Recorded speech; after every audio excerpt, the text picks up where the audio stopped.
Educational creativity চ্যানেলে সকলকে স্বাগত। ডিএ মামলা নিয়ে জোর খবর। আগামীকাল সুপ্রিম কোর্টের ডিএ মামলা শুনানি রয়েছে। নতুন সরকারের আমলে প্রথম স্ট্যাটাস রিপোর্ট জমা পড়ল সুপ্রিম কোর্টে। এখানে কিছু গুরুত্বপূর্ণ তথ্য রয়েছে, সঙ্গে আরেকটি বিষয় এখানে রয়েছে। গ্রান্ট ইন এইড যে কর্মচারীরা রয়েছে তাদের জন্য বড় খবর এখানে রয়েছে। একটি আশার আলো হলেও দেখা যেতে পারে গ্রান্ট ইন এইড কর্মচারীদের জন্য। তো পুরো স্ট্যাটাস রিপোর্টে কী রয়েছে বা ডিএ যে 100% বকেয়া বিষয়টি কতটা কমপ্লাই হয়েছে, পুরো বিষয়টি আমরা একটু করে দেখে নেব।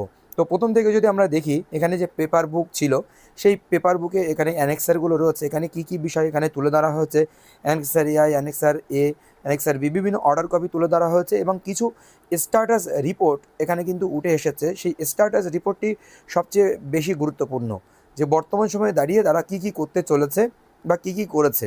মোট 89 পাতা প্রুফ অফ সার্ভিস। তো এখানে এফিডেভিট হিসেবে কী দেওয়া হচ্ছে, গভর্নমেন্টের পক্ষ থেকে কী এফিডেভিট দেওয়া আছে। এবার যে status report of action taken for compliance of judgement date 5/2/2026 honourable Supreme Court of India SLPC number এত এত এত। এখানে এই জাজমেন্ট অনুযায়ী, এত তারিখের জাজমেন্ট অনুযায়ী স্ট্যাটাস রিপোর্ট কি রয়েছে সেটা কিন্তু 5/2/2026 শুনানির উপরে ভিত্তি করে জাজমেন্ট ডেট 5/2/2026। সেখানে স্ট্যাটাস রিপোর্ট কী রয়েছে সেইগুলো এখানে তুলে ধরা হয়েছে। মূলত কনটেক্সট অ্যান্ড কি চ্যালেঞ্জ, মূল বিষয়টা কি, ডিএ মামলার কত টাকা রয়েছে, স্কেল অ্যান্ড কমপ্লেক্সিটি কত টাকা রয়েছে এবং কি জটিলতা রয়েছে, সেই সমস্ত বিষয়গুলো এখানে কিন্তু তুলে ধরা হয়েছে। এবং ভ্যালিড পেনশন ডিসবার্সমেন্ট মেথড, তারা পেনশন ডিসবার্সমেন্ট মেথড কীভাবে অ্যাপ্লাই করেছে সেই বিষয়টা লেখা রয়েছে। কেএমসির ক্ষেত্রে কীভাবে করেছে, কলকাতা বা outside of Kolkata, schedule banks in Kolkata, এই সমস্ত বিষয়গুলো এখানে উল্লেখ করেছে। তারা required of computer program testing, এই কাজগুলো করার জন্য যে কম্পিউটার প্রোগ্রাম টেস্টিংয়ের প্রয়োজন বা অনেক কম্পিউটার ম্যানেজমেন্টের প্রোগ্রামের প্রয়োজন, সেই বিষয়টি তারা উল্লেখ করেছে।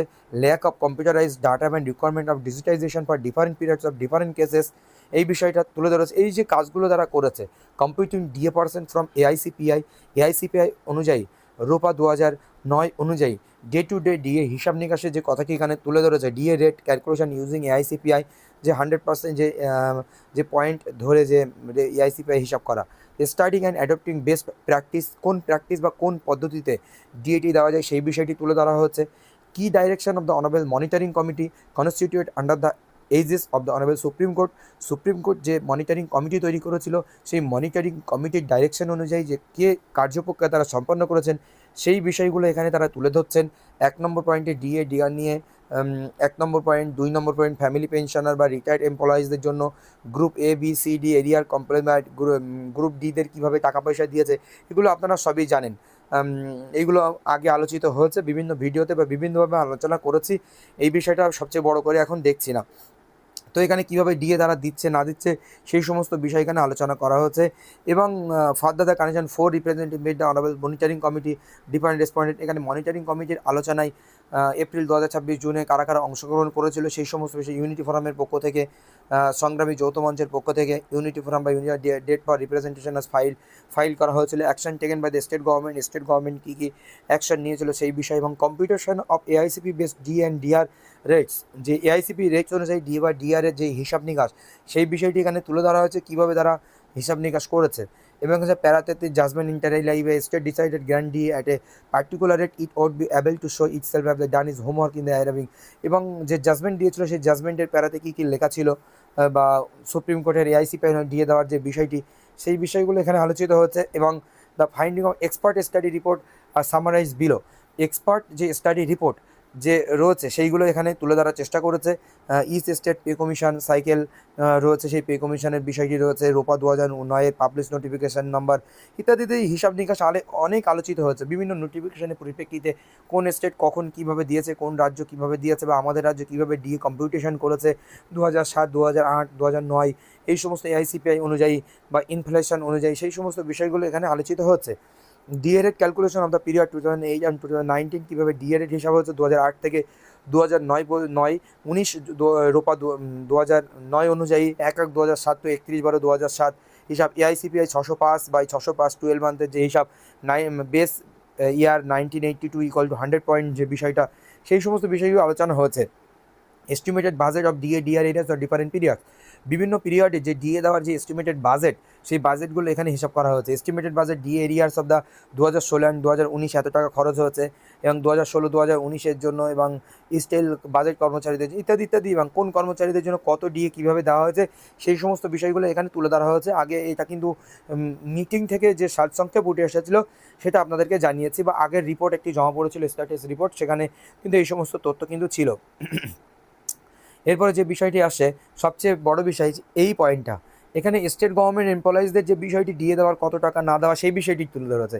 এখানে আমাদের সবচেয়ে বড় বিষয় গ্রান্ট ইন এইডের জন্য কী পদক্ষেপ নিয়েছেন সুপ্রিম কোর্টে, সেটা এখান থেকে কিন্তু উঠে এসেছে একদম স্পষ্টভাবে। গ্রান্ট ইন এইডের বিষয়টা সুপ্রিম কোর্টের রায়ে ছিল না, এটা স্পষ্ট এখানে জানিয়ে দিয়েছে। দেখুন, আমি প্রত্যেকটা পয়েন্ট পড়বো এখানে। The above estimated judgment covers the state government employees and pensioner since the judgment of honourable Supreme Court does not cover grant in aid institution. Supreme কোর্টের যে জাজমেন্ট এবং গভর্নমেন্টের যে বাজেট এমপ্লয়িজদের জন্য বা পেনশনারদের জন্য, সেখানে গ্রান্ট ইন এইড ইনস্টিটিউশনদের কথা সেখানে উল্লেখ নেই। This has also been deliberately in the meeting of the honourable monitoring committee, এবং সেই মনিটরিং কমিটির মিটিংয়ে এই গ্রান্ট ইন এইডের কথা উঠেছে।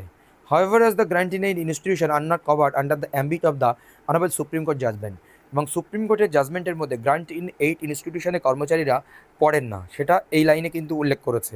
The state government of its own valuation has decided to extend the payment of D arrears two grant in aid institution, also to maintain parity. Notification number 998 per F by P2 date 13/3/2026, 13/3/2026 এত memo নম্বরের যে notification এসেছিল যে DA দেওয়ার যে বিষয়টি, state government তার নিজের দায়িত্বে বা নিজের ইচ্ছায় তারা এই গ্রান্ট ইন এইড কর্মচারীদের ডিএ দেওয়ার পেমেন্ট দেওয়ার বিষয়টি তারা দেখছেন, বা সেই কর্মচারীদের সমতুল্য মনে করে তাদের ডিএটা দেবেন, এটা উল্লেখ করা হচ্ছে। Therefore, grant in aid constitution may be kept out of the ambit of compliance of the judgment Honorable Supreme Court. Honorable Supreme Court যে জাজমেন্ট ছিল, এই গ্রান্ট ইন এইড কর্মচারীরা তার সম্পূর্ণ বাইরে, এই পয়েন্টটি থেকে তুলে ধরা হচ্ছে। তো চলুন আমরা পুরো বিষয়টি দেখলাম। আর পুরানো বিষয় এখানে রয়েছে, release of DA arrears of the different period, কোন পিরিয়ডে কীভাবে ডিএ দেওয়া হচ্ছে সেই সমস্ত বিষয় বা হিসাব নিকাশগুলো রয়েছে। 12 নম্বর পাতায় সেই হিসাব নিকাশ, scheme of release DA DR arrears of period 2008 and 2015।